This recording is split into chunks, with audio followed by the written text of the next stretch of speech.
What's up, folks? It's Tuesday with T on Thursday, 17.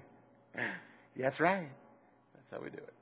Anyways, it is late. It is 10:20 after a very, very long day. Today's the start of retreat for work.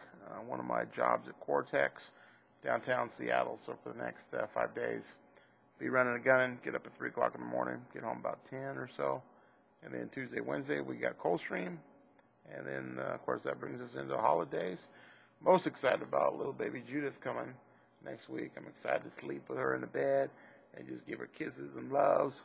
Every night when we Skype, most every night we Skype, it's just fun to see her. You know, she knows her name. She sits and chills and looks at the computer, hangs out with my sissy Chris, which is cool.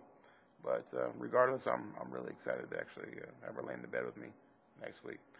She had to lose a little weight. She's 32 pounds now, so that's pretty incredible for a 4-month-old.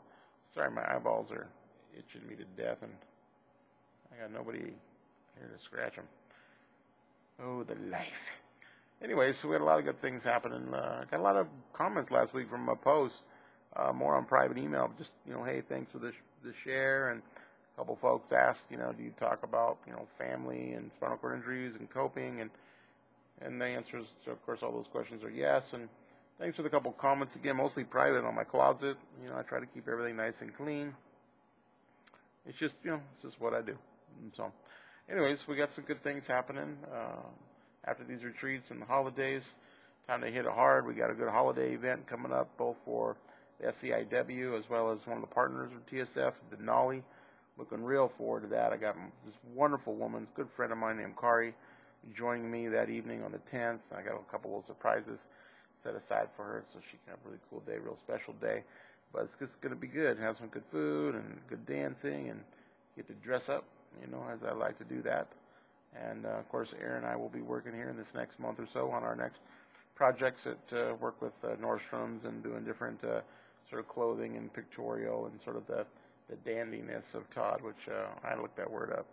I didn't know what dandy meant. It's sort of a European thing. But if you don't know, go check it out because it does describe me pretty well, actually. Pretty funny. Anyways, work is going good. Life is going good. Just trying to do one day at a time. Still got a wound, on my toe and still a wound on my leg. And doing my best to try to strap with that and take care of things. But, that's about that. I did want to share tonight, sort of on that same theme as family. The mom talk last week was just wanted to share, but I thought, well, maybe I spend the next 3 weeks just talking about the different sort of family groups and how it works, with me. So tonight I just want to talk about sister.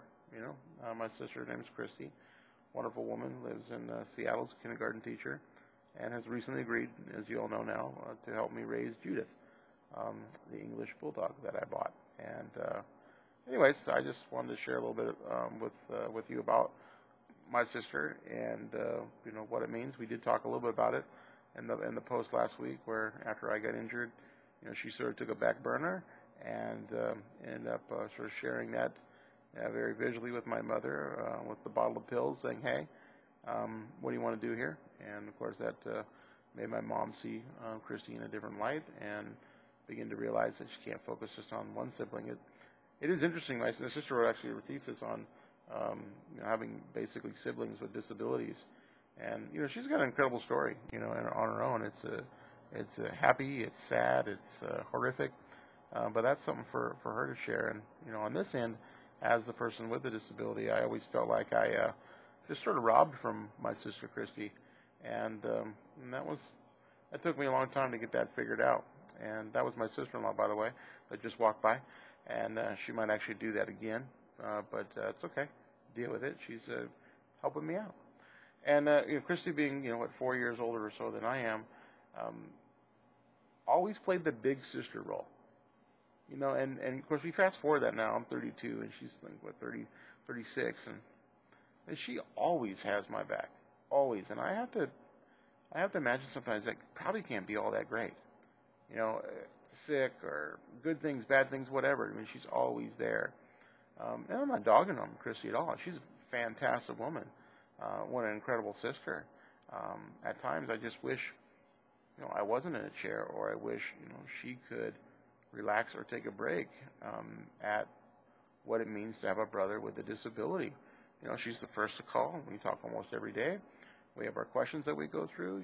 She's freaks out if I'm in the hospital or the ER, and I understand that. That's not negative.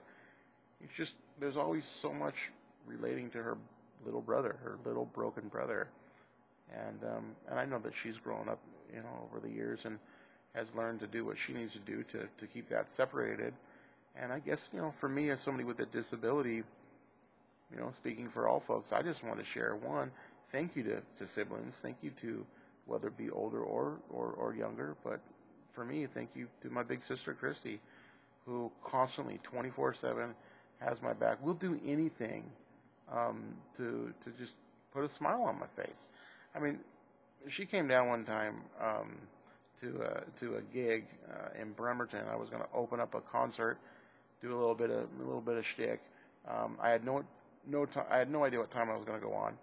Ended up being something like 11:30 in the morning, and she drove all the way from Seattle, hung out, and did her thing.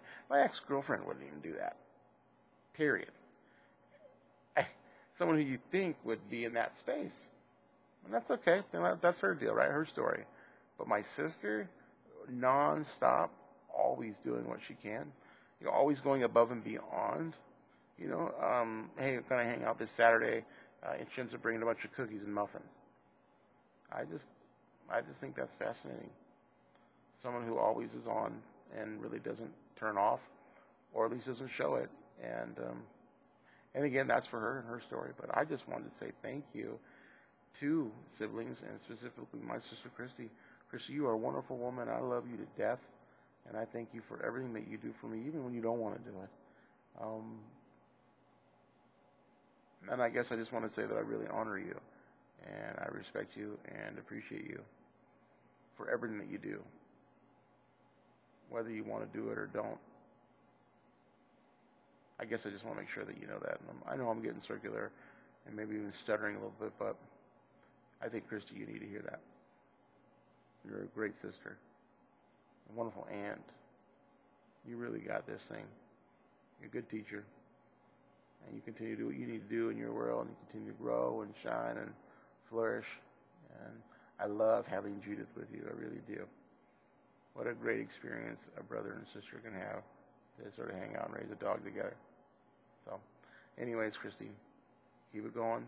Let me know what I need to do for you and with you. And I love you very much.